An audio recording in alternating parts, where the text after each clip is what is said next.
Glória a Deus. Como a Cláudia mencionou ontem, nós começamos muito cedo. E aquela data que ela disse é 1975. Então nós fomos do teu colégio, na tua escola ali. 75. E tu se converteu, o pai junto. E eu comecei muito cedo, me converti debaixo do ministério do pastor Erasmo Garete, sua esposa Graça. Eles foram na minha casa quando eu era ainda usuário de droga, totalmente longe de Deus, rebelde, tinha abandonado o colégio militar, chutado o balde para ir para a rua. A única coisa que eu conseguia ver da minha vida era eu queria ser cabeludo, eu não queria mais cortar cabelo, era na época da moda dos cabeludos. Eu queria ser cabeludo e maconheiro. Era o meu sonho de adolescente. E eu larguei o colégio, chutei tudo e fui para a rua para ser cabeludo e maconheiro. E aquilo perpetuou-se não foi.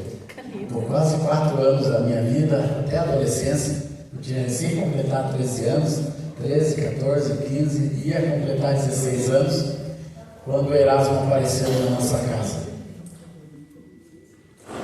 E ali a nossa vida mudou, a nossa casa mudou.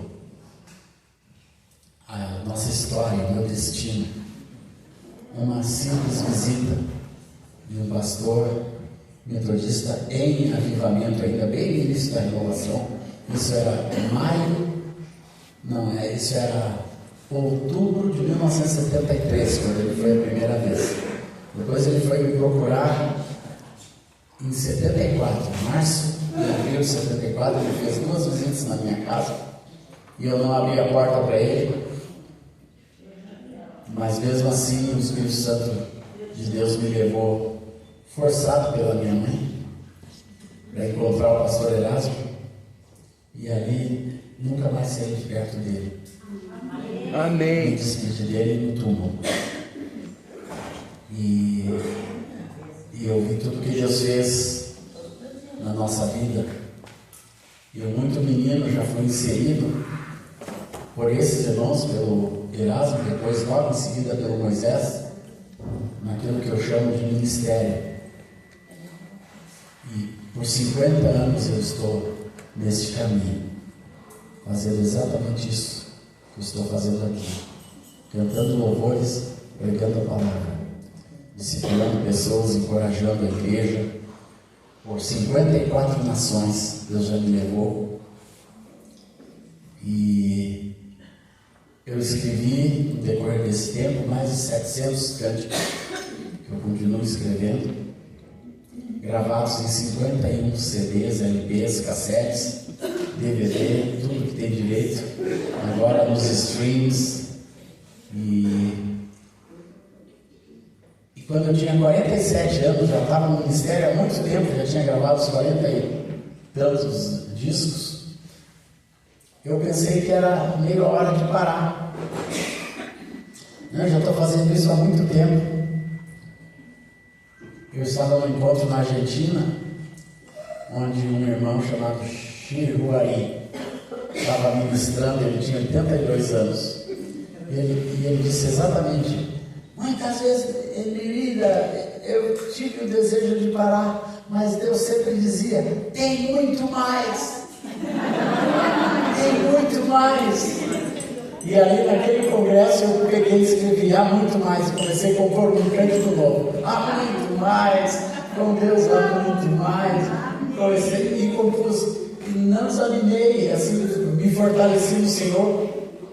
E naqueles dias eu estava já no ministério no Oriente Médio.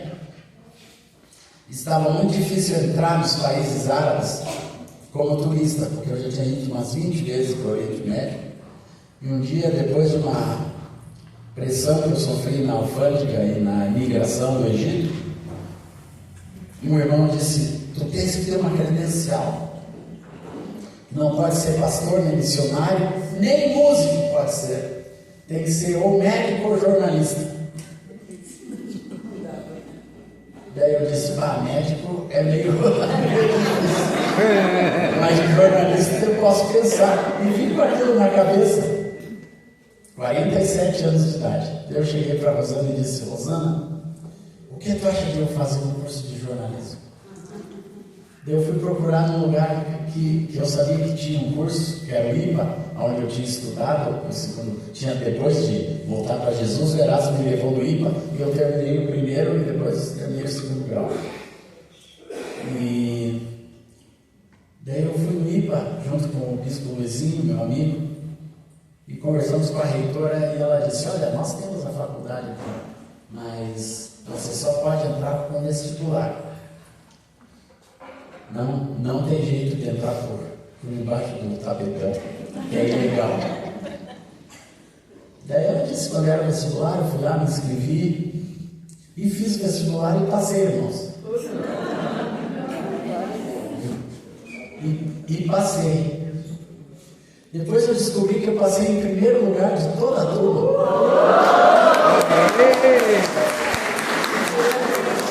A turma era muito burra. Meu Deus fez um milagre muito grande.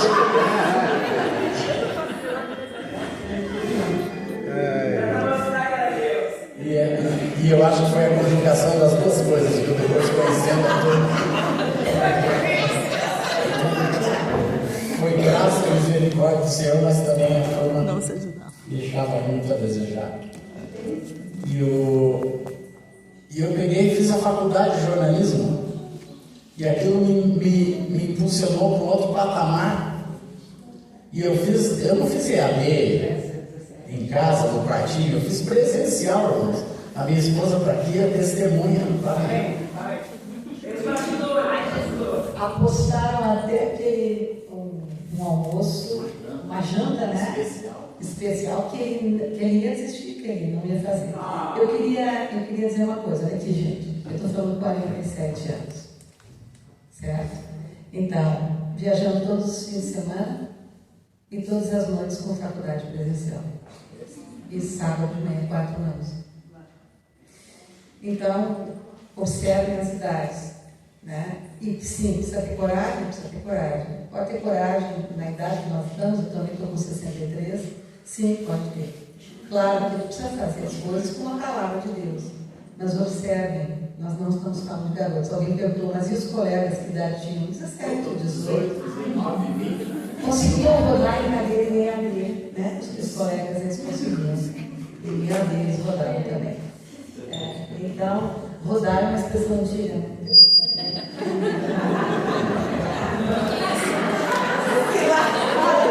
Daí, eu estava terminando a faculdade e ainda não tinha o foco, além de querer aquela credencial desesperadamente. Foi a primeira coisa que eu fiz quando eu recebi o diploma. Fui no sindicato jornalista e pedi a credencial de jornalismo nacional da FENAGE, Federação Nacional de Jornalismo, e lá na FENAGE tinha uma placa assim, tire a sua credencial internacional na Federação Internacional de Jornalismo. E eu perguntei para a moça, como que é essa aí? Ela disse, não, tu te escreve aqui, traz uma cópia do teu diploma e a gente manda para eles. Se for aprovado, tu ganha a credencial internacional lá de Bruxelas. E eu fui, e não demorou 3 meses, eu recebi a resposta já com a credencial internacional de jornalismo. Glória a Deus. Depois, se alguém quiser, eu mostro aqui na minha carteira. E eu pensei que aquele credenciamento era a coisa mais importante. Mas eu quero dizer para vocês, hoje nós vamos falar sobre fé, que em tudo Deus tem planos maiores. Amém. Fé é quando você crê que na mais pequenina coisa Deus tem um plano maior. Amém. Às vezes a gente não entende as coisas de Deus numa morte súbita de um cônjuge, de uma pessoa que está perto de nós. Deus tem um plano maior. Se você continua aqui, Deus tem um plano maior para a sua vida.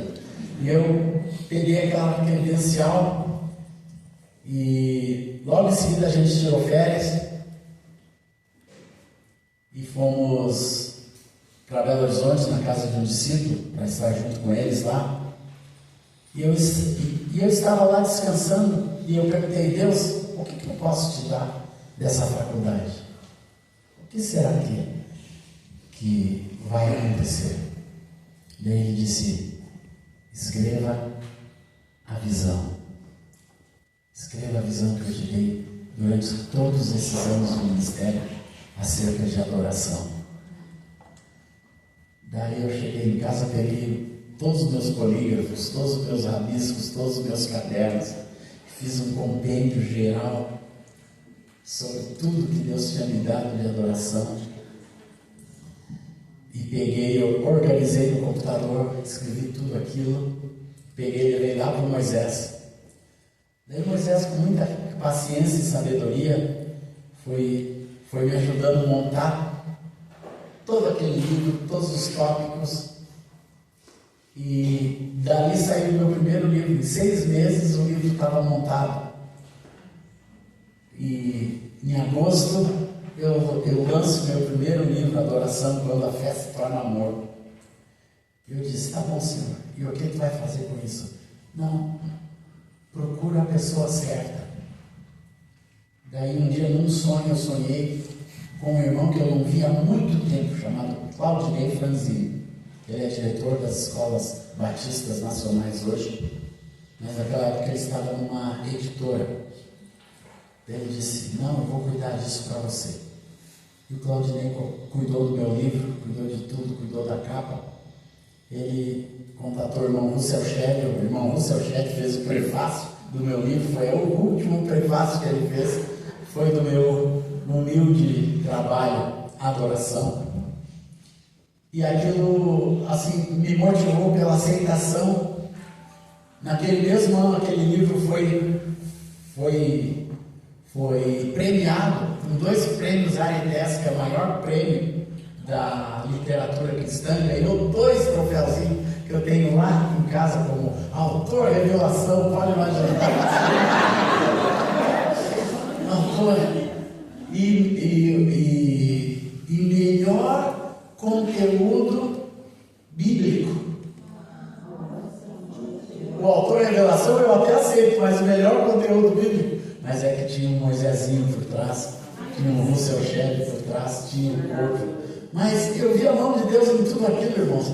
Eu sei que no ano seguinte o livro já estava traduzido para o inglês, já tinha sido lançado nos Estados Unidos, numa outra versão, super ampliada da Whittaker House, e do inglês ele foi traduzido para o árabe, e do português foi traduzido pela família Midian, da Argentina, para o espanhol. E quando eu vi, eu tinha um livro em 4 línguas, abençoando pessoas. Eu lembro quando nós lançamos o livro em árabe, Rosana e eu fomos para o Oriente Médio e fizemos uma tour no Egito. Coisa mais linda, a gente andando pela beira do Nilo, de cidade em cidade, ministrando o conteúdo daquele livro para o povo árabe. E com o livro em árabe na mão, ninguém acreditava como é que aquilo, que um brasileiro ia levar. Eu acho que é o único livro traduzido para o árabe que eu conheço de um autor brasileiro. Deve ter outros, né? Mas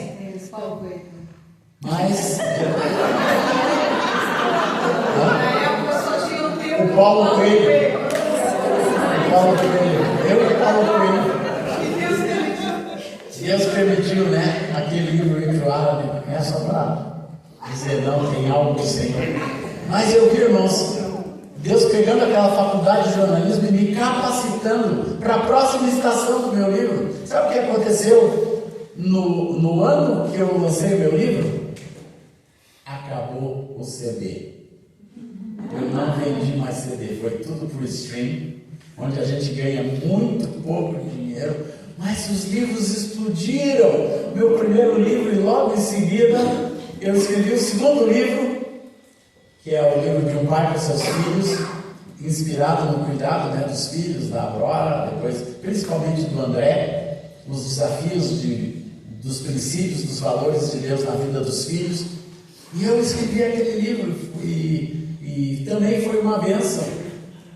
E quando eu ia escrever o terceiro livro, eu fui contratado por uma editora. Por enquanto eu estava fazendo por mim mesmo, sempre com a ajuda desse irmão Claudinei, que até hoje me ajuda. Ele é diretor das escolas batistas em Belo Horizonte, mas ainda é o meu editor particular, esse irmão, de tanto carinho que ele tem pela nossa vida. E Deus foi me dando. A editora Thomas Nelson me contatou e disse: nós queremos teus livros. E perguntaram: tu não tem lançamento não? Daí eu tinha algo no coração de escrever as histórias das minhas canções, as histórias das músicas. Daí eu comecei a discutir com a Rosana e separamos 40 músicas. Jesus em tua presença, infinitamente mais. Todas elas têm uma história bonita, alto preço. Nós somos o povo a quem Deus libertou. Minha alma engrandece ao Senhor. São cânticos conhecidos, reina o Senhor, temos povos. Tudo eu tinha uma história. A música Jesus, Infinitamente mais. Infinitamente mais. Todas têm histórias, viu? Daí eu comecei a escrever as histórias, né, freneticamente, lembrando cada coisinha, pegando os meus diários, lembrando do tempo da história e esboçando todos os cânticos, né? Algo que eu aprendi a fazer na faculdade, eu aprendi a escrever, mas Deus começou a dar o recurso, né? Antes, eu nem pensava, jamais sonharia que eu ia escrever, irmãos. Eu escrevi cântico a vida toda, cântico de uma palavra, cântico de 3 palavras, cânticos de 12 estrofes, cântico de tudo quanto é jeito, mas nunca pensei em escrever um livro. Mas Deus me deu capacidade, porque Ele queria abençoar. Esse livro de adoração, irmãos, ele vai pelas igrejas, é o compêndio de adoração de muitas igrejas. Nós mesmos já fomos em igrejas grandes, em que nós fomos convidados para entrar numa sala com 150 ministros de louvor daquela igreja, que tem mais de 8.000 pessoas, que estavam estudando o livro o ano inteiro, e eu fui dar o encerramento do livro. E igrejas que compraram centenas de livros. E eu nunca pensei, né, em fazer isso, em participar dessa maneira do corpo de Cristo, mas Deus fez assim. Amém. Na hora certa, Deus soprou algo que iria para a próxima estação da minha vida. O que eu quero dizer com isso? Deus tem algo muito especial para a próxima estação da sua vida. Amém.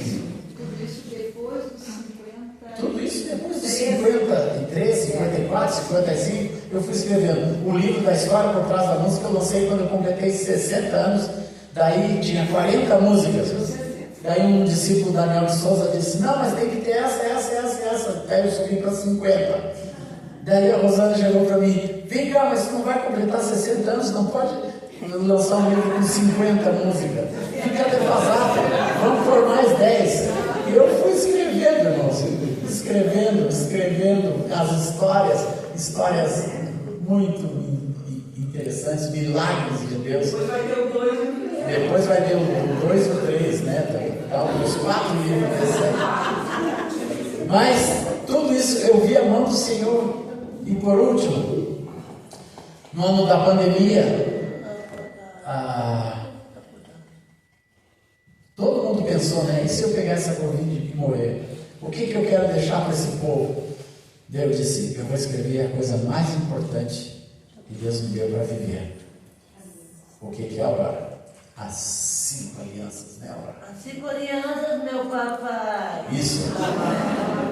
Daí eu escrevi o livro das 5 alianças. Me puxei para saber a visão de Deus. Eu acho que no último encontro que a gente teve juntos, eu ministrei essas 5 alianças, que é a aliança com Deus, a aliança com a igreja, a aliança com os meus pastores, a aliança com a família e a aliança com o meu chamado. Essas 5 alianças Deus me deu para compartilhar de uma maneira muito, muito preciosa, falando, contando o que a igreja foi para mim, contando o que os meus pastores foram para mim, como eles interagiram no meu chamado, no meu crescimento, como foi importante ser pastoreado, como é importante a família, uma pessoa, mesmo sozinha, ter a visão de família, a família de Deus, a família natural, nós, né, com marido e mulher, com os nossos filhos, com a nossa filha especial, a Aurora, como foi importante isso. Nós temos essa aliança que a gente foi narrando nesse livro, e saiu então o nosso quarto livro, o livro das alianças. Por uma graça do Senhor, eu tenho os 4 livros aqui.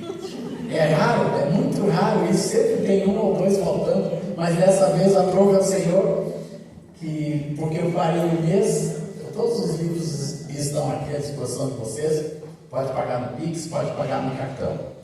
Mas o que eu quero frisar desse testemunho inicial, irmãos, é que até um tempo da minha vida eu vivi uma estação, depois Deus me fez viver uma outra estação completamente diferente.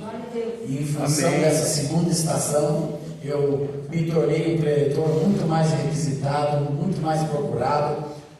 Eu ministro louvor ainda, mas em todos os lugares que eu vou, eu tenho que levar uma palavra, tenho que ministrar alguma coisa que também já é uma visão da igreja sobre a minha vida, porque Deus construiu dessa maneira.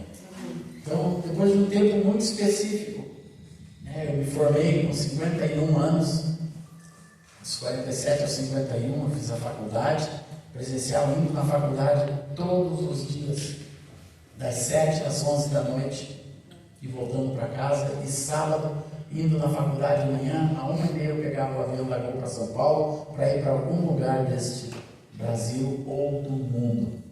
E foi um tempo intenso, mas muito bem aproveitado, graças a Deus. Eu hoje quero introduzir esse meu assunto com o primeiro tópico: fé. Fé. Até que horas eu tenho tópico? 45. 10h45. Isso. Tá bom, tá tranquilo. 1 Coríntios 13, 13.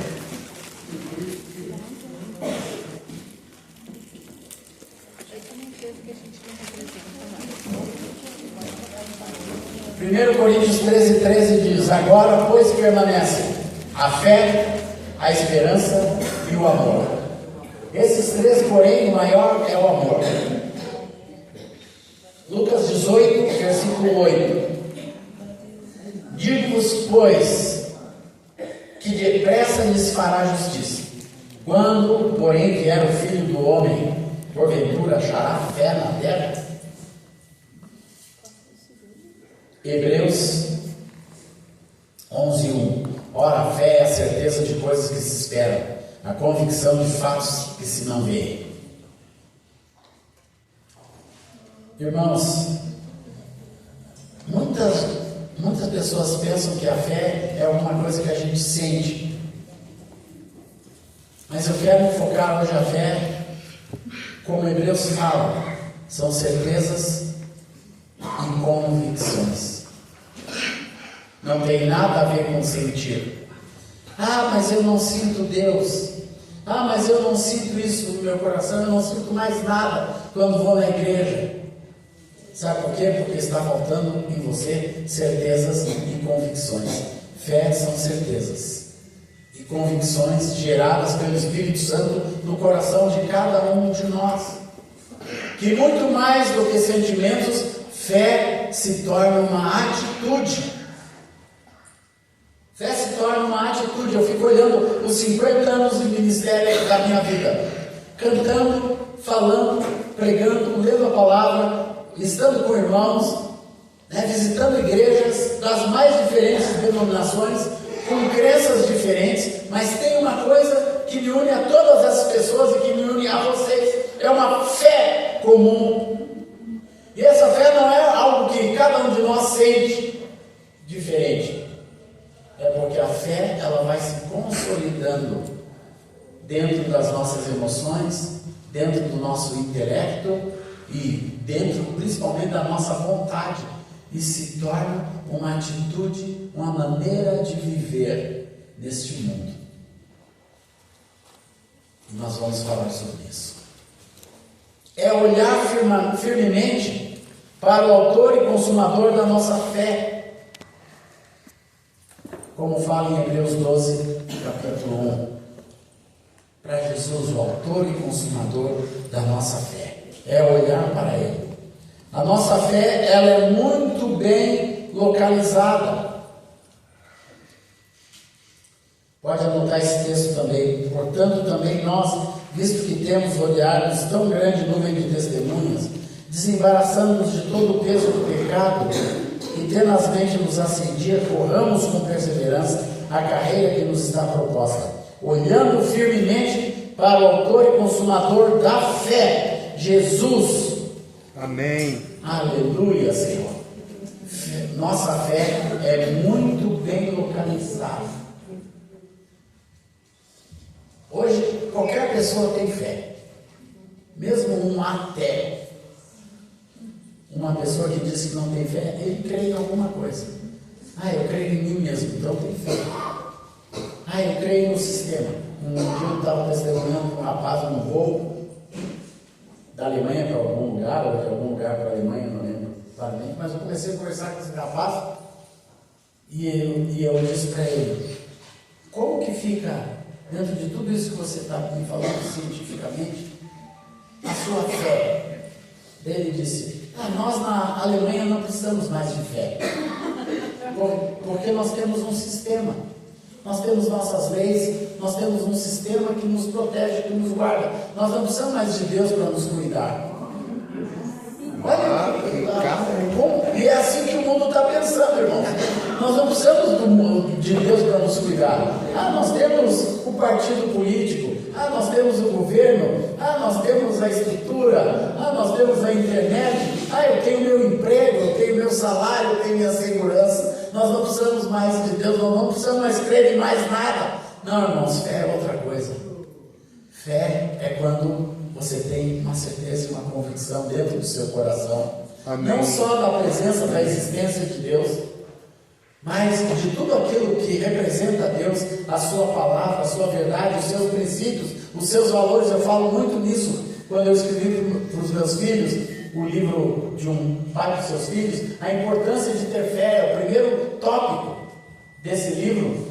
Meu filho, nunca perca a sua fé, nunca deixe as suas convicções, os valores e os princípios que Deus te deu desde criança. Isso vai se tornando, irmãos, a estrutura da nossa vida. Fé, quando ela é verdadeira, genuína, inquebrável dentro do nosso espírito, se torna aquilo que nós somos e que nada pode mudar. Amém. Amém. Nada pode mudar, nada pode roubar. Eu estava no Egito quando 24 funcionários de uma refinaria foram presos na Tunísia pelo Estado Islâmico, e todos eles eram cristãos. Colocaram um macacão alaranjado, um gorro preto na cabeça, levaram para a beira de uma praia, filmando tudo. Eles chegavam na frente de cada um e diziam: você aceita Allah como Deus verdadeiro e renega a Jesus? Nenhum deles aceitou Allah e renegou Jesus, irmãos. E logo depois dessa pergunta, eles diziam: não, a cabeça era cortada. Ali na beira da praia, eu vi esse filme. Tiraram da internet, então, de tão violento que era. Mas imagina o que significava para uma pessoa, simplesmente dizer: sim, aceito Allah. Não, depois muda. Não, mas eles, na sua fé verdadeira, na sua convicção de vida, de valor, eles diziam não. Porque tinha uma coisa muito profunda. Eram coptas, eram ortodoxos, mas tinha fé no Senhor Jesus verdadeira, que era maior do que a sua vida. Fé é algo que Deus vai formando e gerando. E poucos meses depois, eu vi os filhos daqueles homens, um filho de cada um deles numa praia, vestidos de branco, com a foto do pai, cantando o hino e anunciando que perdoavam todos aqueles assassinos. Também foi feito um filme disso, dos filhos. A maior herança daqueles filhos foi a fé. Irmãos, Amém. a maior herança que nós podemos deixar, seja lá para quem for, para a próxima geração. Talvez alguns de vocês não tenham filhos, mas eu sei que muitos têm filhos, netos, né, Silvana? Já tem filhos e netos. A maior herança que nós podemos deixar para eles, a maior herança que nós colocamos na vida da Aurora, não é o que ela aprendeu de leitura, do pouco que ela tem gestão da sua própria vida, mas ela é uma menina que crê no Senhor Jesus. Que Amém. ora por tudo, ora por todos, ora por todas as situações, para se ela vai sair, se ela vai chegar, se ela vai andar um pequeno trecho, se ela vai andar um longo. Sabe por quê? Tem uma fé verdadeira na vidinha dela, que é uma convicção genuína de que ela entrega a Deus aquilo completamente. Fé é alguma coisa que no coração de uma criança vai nascendo devagarzinho, vai surgindo. Não é uma coisa que se torna, meu filho é crente. Não, é uma coisa que vai crescendo no coração de todos nós. A fé é um crescimento, irmãos. Fé não é uma coisa, né, que surge, é uma coisa que vai indo, que vai acontecendo. Às vezes dá para trás, às vezes dá para frente. Eu lembro um filme que eu vi, que era de um monge lá no Japão, que tinha se desviado. Daí outros dois monges foram, eu não lembro o nome do filme, mas muito interessante o filme. Daí outros dois monges vão procurar por esse que tinha apostatado da fé, e tinha um cara que acompanhava esses dois monges, que ele sempre renegava, ele sempre escapava da morte, porque na hora H ele renegava Jesus, porque o que aqueles soldados diziam: se você renega Jesus, pise aqui nesse crucifixo. E ele pisava no crucifixo. Só que a fé dele era muito além do crucifixo. Então pisar no crucifixo para ele não era nada. Ele só escapava da morte. Esse cara acompanha o filme inteiro fazendo a mesma coisa. Mas no final ele mostra a sua fé. Assim como o monge que apostatou da fé, na hora da sua morte, o que ele quer ter na mão é a cruz. E assim, a fé é um crescimento. Essa atitude chamada fé, ela vai crescendo no nosso coração, meus amados. Assim como você vê na vida dos discípulos, um fato que eu gosto é Pedro andando sobre as águas. Mateus 14, 28 a 31.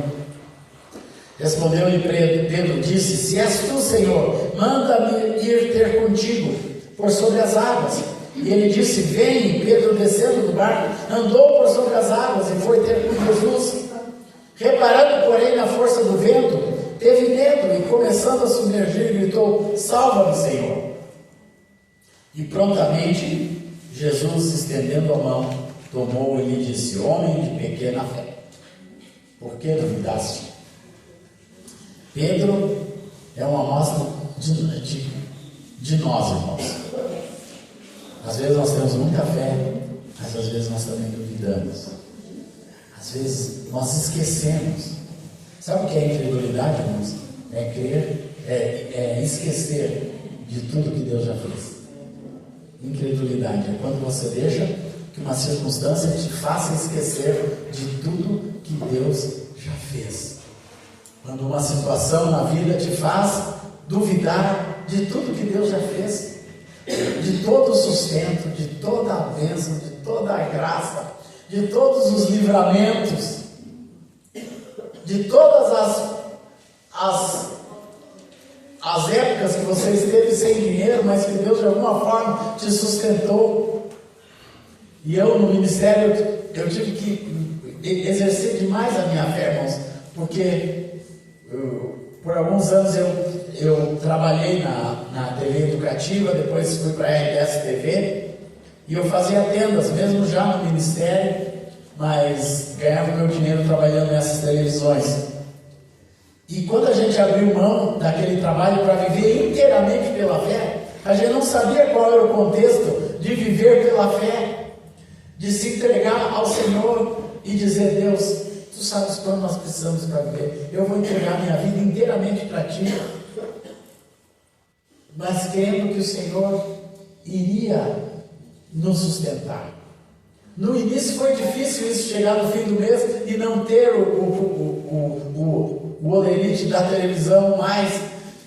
Mas Deus foi tão fiel, irmãos, e muitas vezes a gente teve que lembrar disso. Não, vamos lembrar, né, que o Senhor nos sustentou até hoje. Deus tem a maneira sobrenatural. E isso foi muito importante para nós na pandemia, porque quem vive de eventos, quem vive de levar material para vender para os irmãos e de ganhar ofertas, né, de estar todo fim de semana movimentando-se no meio do corpo de Cristo no Brasil inteiro e recebendo dali o seu sustento, eu tive que parar quase 6 meses inteiramente, ficar parado naquela praia em Arroio do Sal, acordando de manhã, dormindo à noite, acordando de manhã, dormindo à noite, sem ir em lugar nenhum. Meu único passeio era sair de casa, caminhar até a beira do mar, 200 metros da nossa casa, andar por ali, e eu estava por ali às vezes sozinho, e vinha o carrinho da prefeitura com um alto-falante, me via na praia e dizia: é proibido aglomeração.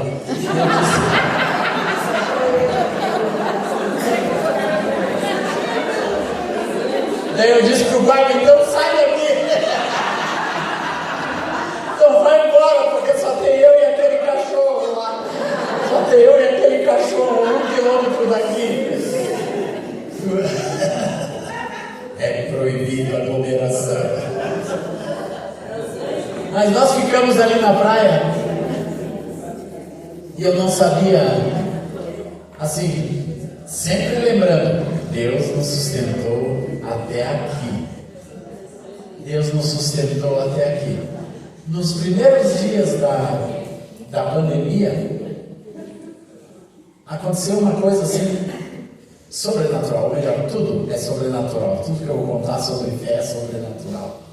Fé é algo sobrenatural. Tire a fé da cabeça e ponha no coração. Fé a gente não compreende, irmãos. Amém? Amém. Fé você não compreende. Fé é algo que Deus domina dentro do seu espírito, do seu coração. Não adianta eu vir aqui e tentar definir fé para vocês. Cada um de nós vai ter uma postura diante de Deus, mas eu vou dizer, a postura sempre correta é quando a fé está no coração. Alguma coisa que você diz, não é racional. Não é racional. Não tem isso mesmo, meu irmão. Daí quando, nos primeiros meses, um pouquinho antes da pandemia, o doutor Jean Regina, um querido amigo, um advogado, disse assim: olha, nós estamos com um setor aqui no nosso escritório de advocacia de aposentadoria, podemos ver tua aposentadoria? Daí eu dei meu CPF para ele, tudo, e disse: amanhã eu te ligo, vamos ver aqui. Daí não esperou amanhã, era 7 horas da noite, ele me ligou: Azaf, é o seguinte, tua aposentadoria está homologada já, pronta e liberada. Quem que pediu isso? Quem que pediu isso? Eu disse: não sei. Eu liguei para a Suzy, que foi minha secretária, Suzy Ugaretti. Disse: Suzy, tu pediu minha aposentadoria alguma vez? Ela disse: não, só paguei. A gente só pagava mensalmente junto com a minha. Ela disse. Eu disse: tem certeza? Eu liguei para as meninas contadoras lá, a Débora e a Andréia Espírito Marques, e disse: vocês pediram minha aposentadoria? Não, a Suzy só pagava e mandava para a gente aqui na contabilidade. Eu disse: então como que é isso? Eu disse: doutor, pode surgir isso assim do nada, sem ninguém pedir? Ele disse: não, é impossível. Não, mas a minha foi, irmãos. Foi, alguém pediu e não fomos nós. Como tem tantos enganos, né? Tem tantos descontos que ninguém sabe quem pediu. A minha foi ao contrário. Eu recebi, irmãos. Daí, no mês que começou a pandemia, eu fui lá no banco e eles disseram: ah, não, tem uns 10 meses atrasado aqui para ti.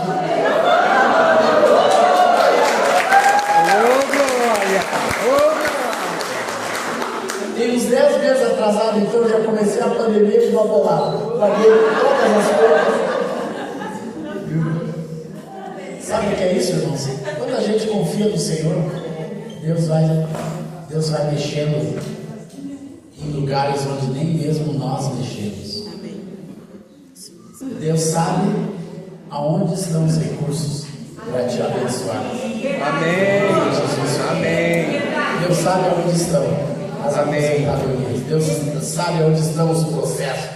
Deus sabe aonde está absolutamente tudo que te é de direito. Fé é quando você tem essa crença de entrega ao Senhor, como o salmista fala: entrega o teu caminho ao Senhor, confia nele e o mais ele fará. Sabe o que é isso, irmão? É a santa irresponsabilidade de quem tem fé. Ter fé muitas vezes é uma irresponsabilidade que traz um descanso maravilhoso. E nós estávamos ali na praia já usufruindo da nossa pequena aposentadoria, não era grande, né? Mas pequena, que já pagava algumas contas. E eu preocupado, porque todos os eventos estavam sendo cancelados e as passagens se acumulando, que estava tudo comprado para o primeiro semestre. Tínhamos passagem para a Turquia, para o Líbano, onde ia ser os encontros árabes, tudo, e tudo cancelado, do dia para a noite. E um dia eu estava muito acabunhado com tudo aquilo, preocupado, e eu fui para a beira do mar. Fui andando para a beira da praia. Mas naquele dia daí teve a aglomeração, eu vou contar para vocês. Porque quando eu cheguei na beira da praia, um dia ensolarado, frio, de maio, estavam lá milhares de passarinhos. Daí foi uma aglomeração global mesmo. E eu olhei para a praia, aquela passarada do lado direito, pássaro do lado esquerdo. Era maçarico, era terra e mar, era as caricacas, curicaca, era sabiá, era quero-quero, tudo na beira da praia, gaivota lá no meio do mar. Deus colocou os passarinhos tudo ali, só para falar comigo. Daí quando eu cheguei assim, olhei aquela passarada com o coração pesado, o Senhor disse: olha os pássaros. Nenhum deles tem poupança, nenhum deles tem aposentadoria, nenhum deles tem seguro nenhum. Nenhum deles armazena absolutamente nada para comer. Mas aqui nesta beira de mar tem comida para todos eles. Eu olhei, estavam as gaivotas comendo peixinho lá dentro da água, estavam os maçaricos mais na beiradinha, já ainda dentro da água, mas comendo os bichinhos menores da água. Depois tinham outros, os terra e mar, que estavam na beiradinha, só picando na areia, onde tinha a comidinha deles. Depois tinha os sabiás e os quero-quero, que ficavam na areia, que tinha a comida deles, ou só o salzinho que eles precisavam. E as curicacas lá nas dunas, pegando as coisinhas que elas comiam. Tinha, para todos eles, tinha alimentação na beira do mar inteiro, meus irmãos. E eu fui me aproximando daquelas passaradas. Tá bem, Senhor, tá bem, eu já estou aprendendo a lição. Mas Deus queria mais. Eu me aproximei bem da água assim, irmãos. E quando eu estava na beira da água, veio uma onda mais fortinha, que eu não consegui pular, eu estava de chinelo. E aquela água fria bateu no meu pé. E eu senti que alguma coisa geladinha ficou em cima dos meus dedos. Eu tenho 2 dedos do pé grudadinho, e aquilo ficou bem em cima daqueles dedinhos grudados. E eu olhei para baixo, pensei que era uma conchinha, mas não era. Eu peguei, olhei, era uma moeda, irmãos. Era uma moeda de 10 centavos, que eu até hoje tenho na gaveta lá da praia. Daí eu peguei aquela moeda, e o Senhor disse: é assim que eu vou cuidar de ti. É assim que eu vou cuidar de ti. Foi um ato profético de Deus para a minha vida, sobre sustento, sobre como Deus ia cuidar daqueles meses todos, que eu não precisava me preocupar, que Deus ia fazer infinitamente mais do que tudo que eu pedisse, eu pensava. Daí eu fiquei pensando, segurando aquela moeda: Deus, quantas mil ondas tem aqui nesse mar? Essa praia aqui tem 50 quilômetros até Torres, ou 40, se não me engano. Não tinha ninguém na praia. Não tinha ninguém na praia para jogar essa moeda. Essa moeda veio de dentro do mar, e Deus, numa mira absurda, acertou o meu pé nessa onda. Quantas ondas tem aqui? Só uma bateu no meu pé e nela tinha uma moeda. Você pode achar 10 centavos banais, mas 10 centavos recebidos dessa maneira, irmãos. Só Pedro, quando Jesus disse, vai lá, pesca um peixe. Tinha não sei quantos mil peixes naquele mar, mas o peixe que Pedro pegou tinha uma moeda para pagar o imposto de Jesus e dele. Aquela moeda de 10 centavos não tinha nenhum valor, não comprava nem um pãozinho, mas tinha um valor espiritual, de fortalecimento da minha fé. Deus dizendo, eu estou neste processo. Amém. Fé é quando você pega uma moedinha e diz, Deus está nesse processo. Amém. Cada um de vocês tem uma moedinha.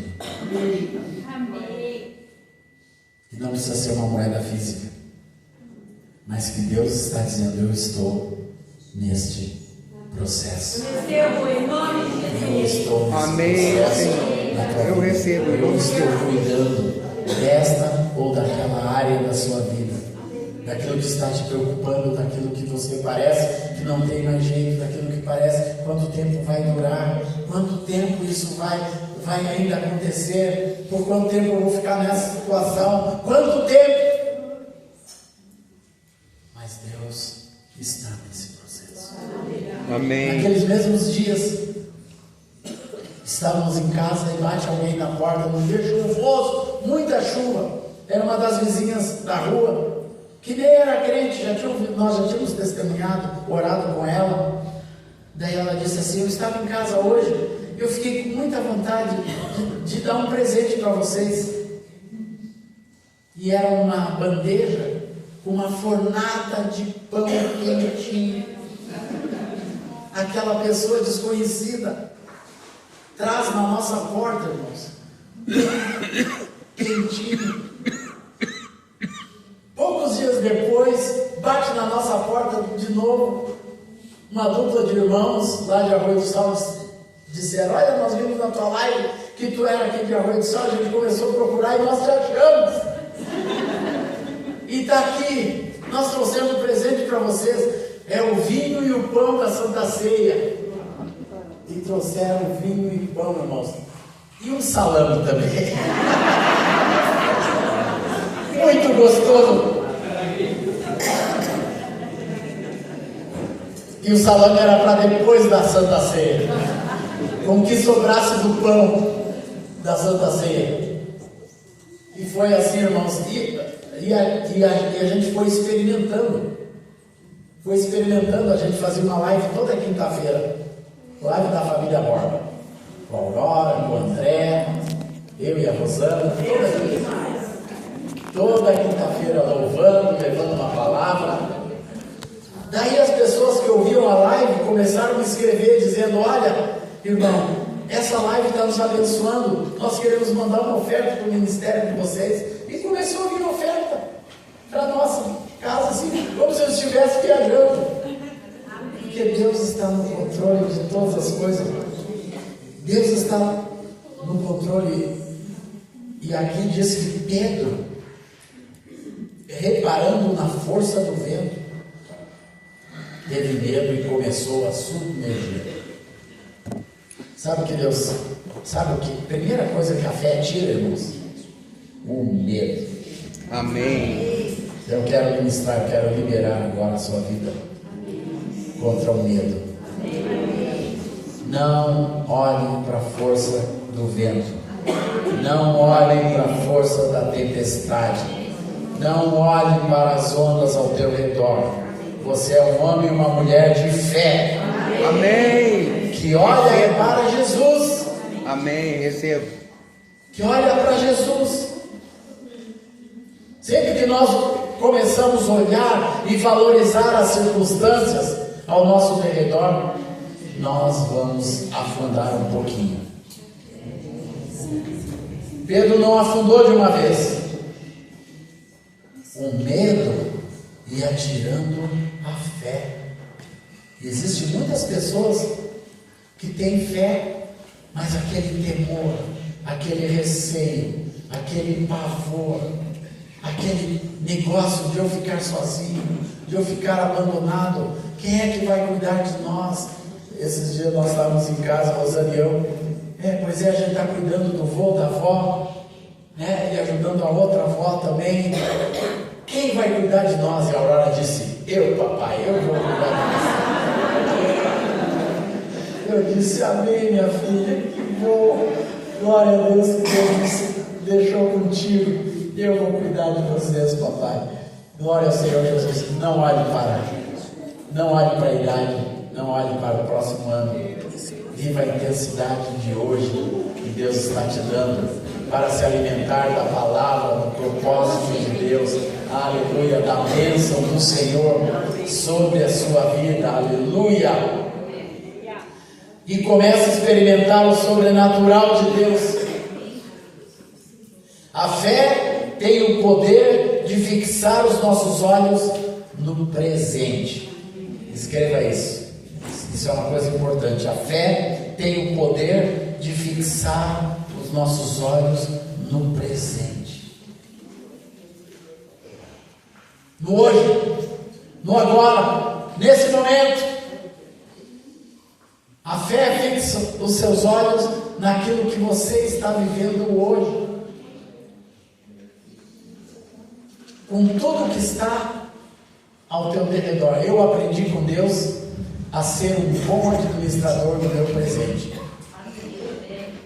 Mas a fé ajuda algumas coisas. A primeira coisa que a fé ajuda, nos ajuda a estar em paz com o passado.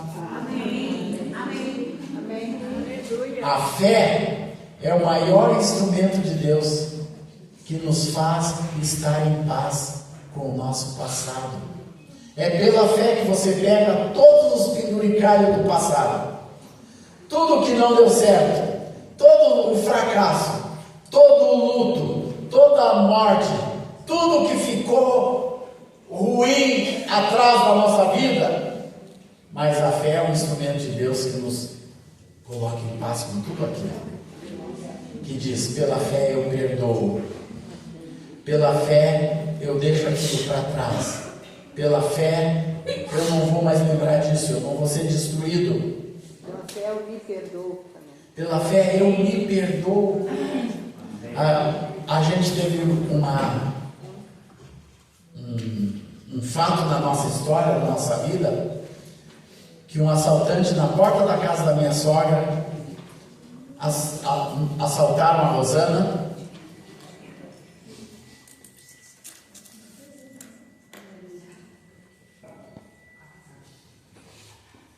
Assaltaram a Rosana, deram um tiro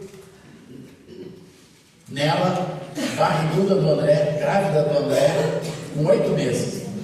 Foi um tempo muito difícil. E eu lembro o ódio e a indignação que a gente fica com um bandido desse. A vontade de ter uma arma e dar um tiro no meio da cara. Mas um dia o Espírito Santo nos disse: perdoa. Perdoa. Se encontrar, prega o Evangelho, abençoa, traz para Deus. Perdoa. E Deus está te dizendo hoje: passado, perdoa. Libera. Fica livre. E só a fé pode promover isso. E é a fé que nos leva para o tópico de hoje à tarde, que vai ser a esperança. Só pela fé que a gente olha para a esperança. Olha para o nosso futuro. Não vai dar certo. Sabe gente que sempre diz não vai dar certo? Desânimo. Mas quando tem fé, irmãos, você olha com expectativa. Eu sempre, quando saio com a Rosana, eu tenho pavor de trânsito, irmãos. Pavor, assim, eu tô estigmatizado com o trânsito. Com aquele trânsito das 5h30, 6 horas da tarde em Porto Alegre, né, que você demora 40, 1 hora para chegar em qualquer lugar. Mas eu saio com a Rosana, ela começa a ministrar fé, esperança. Não, nós vamos chegar. Deus vai abrir o trânsito, mas não vai ter onde estacionar. Ela disse: Deus vai dar um lugar para estacionar. E sempre chega e tem lugar para estacionar. Eu levei ela no hospital Moinhos de Vento, só para pegar um exame. Foi 40 minutos para chegar lá e mais 40 minutos para chegar lá no ensaio onde a gente ia. E eu, assim, alucinado, porque estacionar onde no Moinhos de Vento, sem pôr numa garagem, o que eu ia ter que fazer? E eu chego lá, quando for para tirar o ticket, daí eu disse: tá bom, eu vou ficar aqui no estacionamento, pego o ticket, dou a volta, ponho o ticket, depois entro de novo, faço a partida, pego o ticket de novo. Eu já fiz isso. Mas quando eu cheguei lá, e ela disse: não, fique em paz, Deus vai dar o livramento. A cancela estava estragada, eu podia entrar e ficar lá quanto tempo quisesse. E eu fiquei lá de boa no estacionamento. Sabe, irmãos, esse que eu tenho que olhar para a vida, que Deus tem um livramento. Assim como Deus está no presente, Deus nos dá paz com o passado e Deus escreve o futuro. Fé é um instrumento, é a atitude que Deus quer que tenha na nossa vida, que estabiliza o presente, traz paz com o passado e perspectiva e esperança com o futuro. Amém. A Rosana quer dar um pitaco aqui.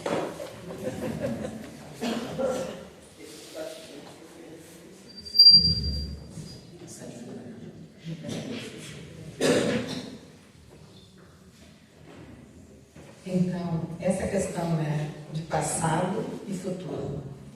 O que tem acontecido é que atualmente os maiores problemas de saúde é a depressão. E a depressão é estar preso ao passado. Então, é claro que nenhuma das vidas aqui, nem a minha, tudo deu certinho no passado. O problema é que a nossa fé precisa, como a Zaf colocou, Só a paz consegue mudar alcançar esse passado. O que pode ser mudado, tem coisas que podem ser mudadas no nosso passado? Sim. Eu vou dizer uma coisa muito séria, porque recentemente eu tenho sido impactada com testemunhos do tipo famílias que vivem em desarmonia. Irmãos, filhos, pais que não conseguem conviver em paz, que ainda têm mágoas guardadas, que ainda têm coisas não resolvidas.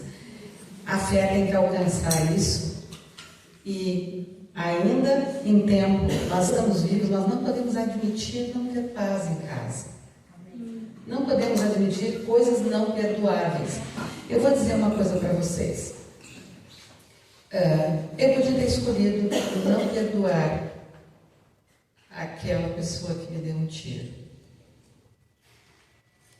Eu ia ter que abrir mão da minha fé. E eu viveria amargurada. Por quê? Porque sabe o que é que isso faz com que eu me volte contra Deus? A gente não fala dessa maneira, mas eu vivo num litígio com Deus. A gente diz para outra pessoa que é aquela situação, mas na verdade, Deus é que é soberano e permitiu aquela situação e permitiu que eu levasse aquele tiro. Então, se eu não perdoo aquela pessoa, o meu problema é com Deus. Porque Deus falhou comigo. Meu marido estava em Cuba ministrando, pagando preço de missão. Eu abro mão dele e eu levo um tiro. Então Deus está errado. Cuidado. Coisas do passado não resolvidas. Deus permitiu? Sim, Deus permitiu. Se nós cremos que acontecem coisas na nossa vida que não tem a aprovação de Deus, nós estamos querendo dizer que Deus não é mais poderoso do que o inimigo. Entendam isso, isso é uma coisa muito profunda, tá? Mas isso só não é suficiente para a vida. Você precisa entender duas coisas. Antes de eu levar o tiro, Deus já tinha tratado essas duas coisas comigo. E tratou justamente quando eu achava que eu poderia engravidar quando eu quisesse. E quando eu quis, eu não engravidei, eu comecei a perder. E aí os filhos não vinham, todo mundo tinha filhos, era tão normal ter filhos, todo mundo tinha filhos, o John tinha filhos, todo mundo ao nosso redor tinha filhos. E nós casados mais tempo não tínhamos. Aí eu comecei a entender que Deus realmente é soberano sobre todas as coisas. Não está na nossa mão. A gente pensa que está na nossa mão, mas não está. Então, tem que entender a soberania de Deus. É no tempo de Deus, é do jeito de Deus, é o que Deus quer. E ter paz nisso. Segunda coisa, Deus me ama. Deus te ama. Então, Ele não faz nada sem propósito. Não é um sádico que fica fazendo uma brincadeira. Uau, quem sabe aqui? Deus não se engana. Deus não se engana. Se alguma coisa Ele permitiu, tem propósito. Asaf já falou essa frase. Tem propósito. A questão é que se eu parar no passado e me deprimir sobre ele, sobre o que poderia ter sido, sobre o que eu não deveria ter feito, sobre o que não deveriam ter feito comigo, sobre o que não deveria ter acontecido, eu me deprimo, a minha fé não alcança o meu passado e eu estou parada lá. Ok. Agora, se eu aceito a vontade soberana de Deus, eu perdoo quem tem que perdoar. Eu me perdoo. Eu peço perdão para quem eu tenho que pedir. Se está vivo ou se não está vivo, não importa.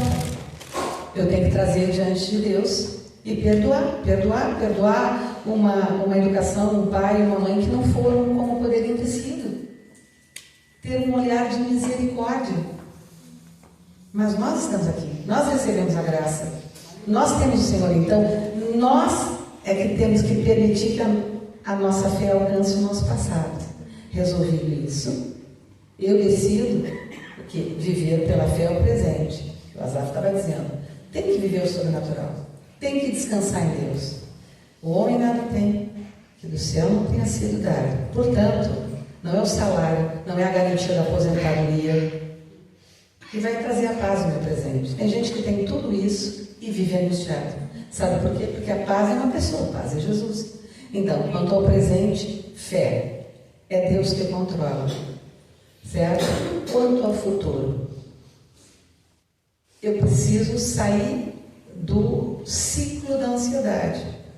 Onde é que eu aprendi a questão do ciclo da ansiedade? Resolvi o passado, então, Deus é soberano, Deus me ama, tinha um propósito tiro. Hoje eu até poderia conversar, quando a gente falar sobre missões, se tiver oportunidade, quem quiser perguntar, eu converso sobre isso. Sobre como Deus moveu comigo com relação a ter permitido essa situação. Ok, futuro. Deus me dá uma filha especial. Bem, se um filho normal não nasce com um manual, imagina um filho especial. Muitos receios passam pela cabeça da gente. Até mesmo, uau, se a gente faltar, o que vai ser dela? Ela não se gere sozinha.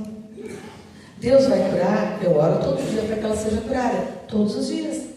Ela tem 34 anos, Deus pode fazer? Eu creio que pode. Porém, nós não seríamos os mesmos se Deus não nos fizesse entregar a ansiedade sobre todas as coisas, não é só sobre ela.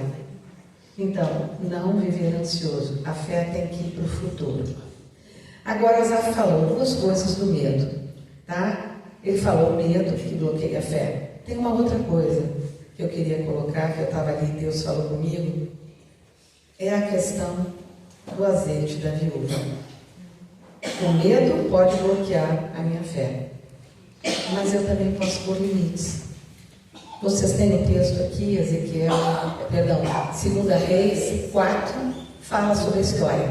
A questão é a seguinte, a viúva tinha um problema.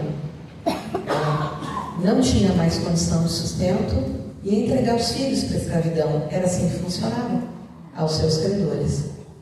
Aí, Ezequiel pede botijas. Vai na finança, começa a catar. Perdão. Ezequiel. Perdão. Eu queria dizer uma coisa sobre Eliseu, sim. Eliseu. Eliseu pede as botijas, vai. Ok. Aí o que acontece? Ela ia alcançando para ele e ia sendo cheio de azeite. Observe uma coisa, tá? A única coisa que eu quero ressaltar aqui é o versículo 6. Cheias as vasilhas, disse ela a um dos filhos: chega-me aqui mais uma vasilha. E o filho respondeu: não tem mais vasilha. Então o que Deus falou comigo é o seguinte: você que escolhe pôr as vasilhas, continua pondo vasilha. Não limita a tua fé. Então, Deus ajudou hoje, vai ajudar amanhã. Ah, mas amanhã a dívida é maior. Ah, não, mas amanhã o problema de saúde é muito maior. Gente, eu vi Deus curar meu pai, que está melhor hoje. Foram 45 dias, 15 dias em cada hospital de Porto Alegre. Ele estava morto, ele sai de uma saga vermelha no pronto-socorro. E hoje ele está melhor que antes, multifraturado. Ele estava no corredor da morte. E Deus curou. No meio do Covid. Eu entrei no hospital todos os dias para ficar com meu pai durante a Covid. Eram andares lotados. Eu só dizia: Deus, eu entro aqui. Não era uma máscara ou um álcool, é a minha fé que me impediu de ser contaminado e poder ajudar meu pai. E foi a fé que curou meu pai. Então, não limita. Mas parece que é mal, não, a tempestade é grande demais. Não limita a tua fé. Nem através do medo. E nem através da tua cabeça. Somos nós. Não, isso é grande demais para Deus. Existe alguma coisa grande demais para Deus? Não limite a tua fé.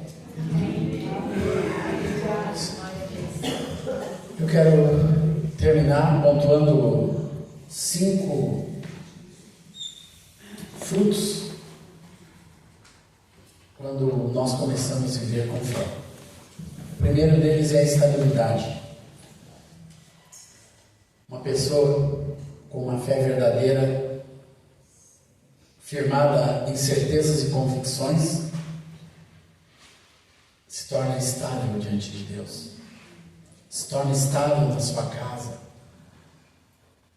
Eu lembro quanta estabilidade a Rosana deu para todos nós. Ela que foi baleada, ela que estava grávida, com uma criança na barriga e um tiro de 38 no ombro, mas ela era tanta fé que aonde ela estava tinha estabilidade. Eu não estava aqui, eu estava em Cuba, estava totalmente instável, irmãos.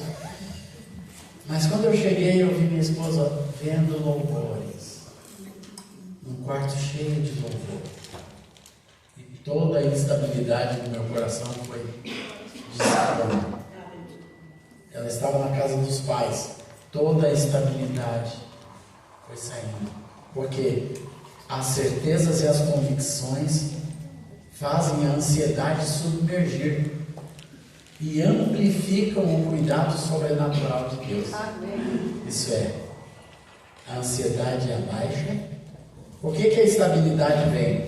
Porque a ansiedade, o medo, a depressão começam a perder sua força, e o que ganha força é o crer no sobrenatural de Deus, é crer nas soluções de Deus, é crer, mesmo quando você não vê a coisa ainda, ela está lá e vai acontecer. Aleluia, glória a Deus. Como o pastor Moisés contava, que ele, quando era pastor em Alegrete, ele fazia um culto numa campanha assim, para longe. Daí deu uma seca muito grande e ele marcou uma reunião de oração e convidou todas as congregações para ir naquela campanha que estava sofrendo demais com o gado e com a plantação, para orar por chuva. Daí, quando ele estava indo de carro, viu um irmão indo pela ruazinha empoeirada com um guarda-chuva debaixo do braço. Daí ele perguntou: ué, irmão, e esse guarda-chuva? pastor, nós não estamos indo orar por chuva?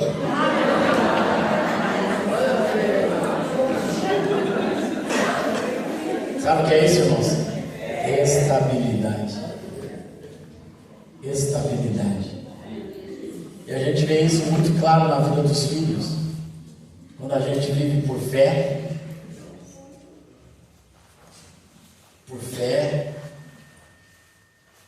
os filhos começam a captar a fé, o que é a fé. Eu lembro que meu filho casou,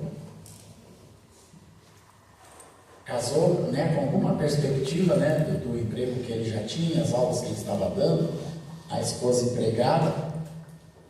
Mas eu lembro que nós dois conversando lá no Itaimbezinho, né, eu disse para ele: filho, não é o emprego que te sustenta, é a tua fé no Senhor.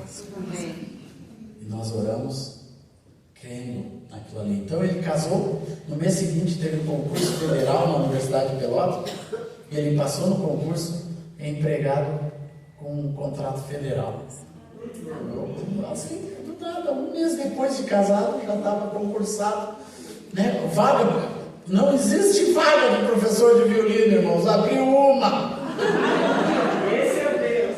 Esse é o nosso Deus, glória a Deus. E agora, o contrato vence, né? Porque é um professor temporário, mas eu disse: filho, é a mesma fé.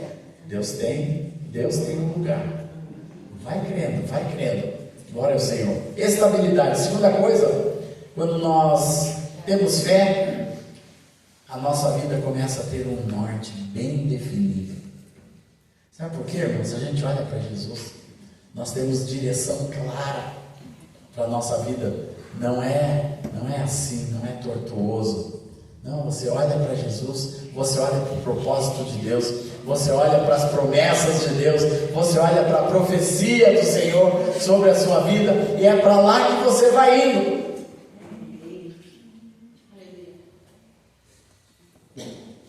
Nenhuma arma forjada contra ti prosperará. Agrada-te do Senhor e Ele satisfará os desejos do teu coração. Espera no Senhor, confia nele, e o mais Ele fará. Glória ao Senhor. Aos seus amados Deus dá enquanto dormem. Quantas vezes nós experimentamos isso? Com Deus solucionando cada um dos nossos problemas. Terceiro, quando nós temos fé, irmãos, a fé é um instrumento prático da sabedoria de Deus na nossa vida. Uma pessoa que tem fé, ela começa a aprender com Deus. Sabedoria não é você aprender com o Google, com as enciclopédias, é você aprender a fazer todas as coisas do jeito de Deus. É você administrar a sua vida do jeito de Deus. Você administrar suas finanças do jeito de Deus. É você administrar todos os seus recursos do jeito de Deus. É você administrar o seu tempo do jeito de Deus. Sabe o que é isso? Sabedoria. Quarto, fé é um portal para a força de Deus, para o poder de Deus atuar na sua vida. Imagina o que envolve um homem andar por sobre as águas. Quais são as forças sobrenaturais que tem que acontecer naquilo ali? Eu estava vendo uma pesquisa de que o que foi necessário para transformar a água em vinho, o poder sobrenatural. Nós temos nossa cientista aqui, a Cláudia. O que precisa para transformar a água em vinho do nada, hein? Bastante coisa. Muita coisa. Tem que ter alguma força majoritária, sobrenatural, para uma água ser transformada em vinho. Mas Deus pode fazer, irmãos. Deus pode fazer. Deus pode fazer. As experiências que eu tenho com sustento, com coisas pequenas, as coisas com moedinhas, coisas que aconteceram na nossa vida. Eu lembro quando a Rosana estava grávida da Aurora, a gente saiu um dia de chuva na Bagé. Eu tinha perdido o carro, que eu tinha batido com o carro estava em conserto. E a gente tinha que ir para a reunião de segunda-feira. Saímos a Bagé, aquela água caindo, e a gente andando na calçada, de repente, 2 notinhas de R$100 dobradinha na calçada, eu peguei, tá aqui o nosso táxi, de ida e volta ainda, e ainda sobrava o táxi de ida e volta. As irmãos, assim, é o poder, coisas poderosas de Deus, que Deus faz na hora certa sobre a sua vida. Pode ser uma coincidência, alguém perdeu, nada, mas Deus mandou aquilo ali, daquele jeito, daquela maneira. Deus faz, o poder de Deus atuando sobrenaturalmente. Eu lembro uma vez eu estava na praia com um irmão lá em Fortaleza, na beira do mar, dentro d'água, lá na arrebentação, e eu de óculos escuros, muito bobão, achando que aquilo era plausível. De repente veio uma onda e obviamente o óculos se mandou embora. Daí eu peguei na mão do irmão, vamos orar? Eu disse, Alisson, vamos orar. Eu disse, em nome de Jesus, nós vamos achar esse óculos na água. E eu fui andando para trás, de repente eu piso e é o óculos. E estava ali o óculos no fundo do mar, e eu achei, Deus faz coisas doidas, sobrenaturais. Então, é o poder de Deus que atua na sua vida. E último ponto, a fé nos dá identidade. Fé nos dá identidade, irmãos. É fácil ver uma pessoa incrédula e uma pessoa com fé.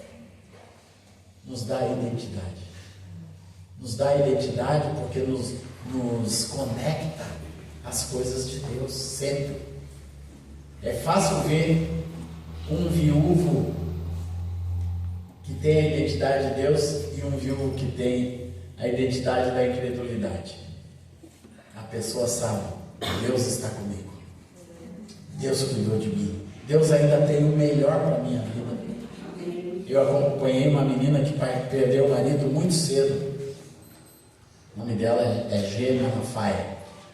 O marido dela era um cantor famoso, Moisés Malafaia, pastores nos Estados Unidos. E eu acompanhei desde a morte do marido, eu fui acompanhando aquela vida com 2 filhos na América. E eu ia lá sempre, pegava o avião, não importava para onde eu ia, sempre ia onde ela estava, para aconselhar, passar um dia com ela. E até hoje eu sou conselheiro dessa mulher. Eu sempre dizia para ela, não perde a tua fé, Deus está no controle, Deus vai te dar graça, Deus vai te dar, que ela não tinha emprego, não tinha nada, não tinha gestão de nada, era o marido, aquele maridão forte, grande, que fazia tudo, e ela ficava ali em casa cuidando dos 2 filhos. Irmãos, Deus foi fortalecendo essa mulher, ela conseguiu um emprego público, um emprego no estado de New Jersey, começou a prosperar na vida, educou aqueles 2 filhos, os 2 são bem-sucedidos. Depois Deus deu um marido para ela casou super bem com um médico bem-sucedido e está lá feliz numa outra estação da sua vida. Só lembra do primeiro marido, não é como uma coisa que Deus fez, mas agora tem uma vida nova, um ministério novo, porque o marido é muito crente, é um cara de Deus, mas Deus deu outra estação, outro brilho. E eu vejo ela sempre renovada, porque o marido é médico, especialista em botox, então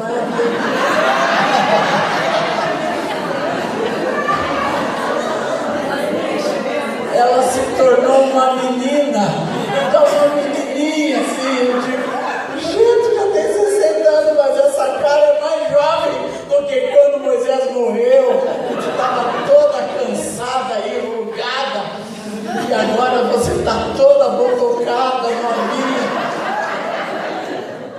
Sabe o que é isso, irmãos? A fé nos dá uma identidade. E a identidade de Deus tem uma característica, anote isso. A identidade da fé se renova a cada manhã. Amém. A identidade da fé se renova a cada manhã. Nos dá uma outra maneira de ser, irmãos. A cada dia, a fé nos renova a cada manhã. Amém. Glória a Deus. A dúvida é quando não encontramos as respostas adequadas e imediatas às nossas perguntas. Isso só pode ser sanada pela fé. Dúvida é o supremo conflito entre crer e não crer, mas também obedecer e não obedecer. Supremo conflito. Incredulidade e descrença é a mudança de lealdades, é o abandono das alianças de compromisso com Deus e com o seu corpo. Glória a Deus. Termino aqui, meus queridos. Deixa eu orar por você. Senhor, fortalece a fé nesse ambiente, em cada vida. Eu sei que algumas pessoas aqui, Senhor, olham para dentro de si e dizem: mas a minha fé é tão frágil, tão pequena. Um dia eu creio, outro dia não creio mais. Mas hoje, Senhor, Tu vai gerar certezas e convicções no coração e na vida de cada um dos meus irmãos, através da força e do poder do Espírito Santo. Amém. Transformando, quebrando paradigmas, quebrando estruturas mentais, trazendo paz para o passado e trazendo uma nova perspectiva para o futuro de cada um dos meus irmãos e irmãs. Amém. Neste lugar, para a honra e glória do Teu nome. Amém. Amém, Senhor. Amém. Deus abençoe. Desculpa, passei um pouquinho. Pessoal, nós vamos estar nos intervalos, né? Quando tiver intervalo, Rosane e eu estaremos lá para assinar os livros para vocês. Não deixe de levar algum desses livros, vai fazer muito bem. Se você não comprou o livro das alianças, eu acho muito importante para você, viu? E os demais também. Glória a Deus.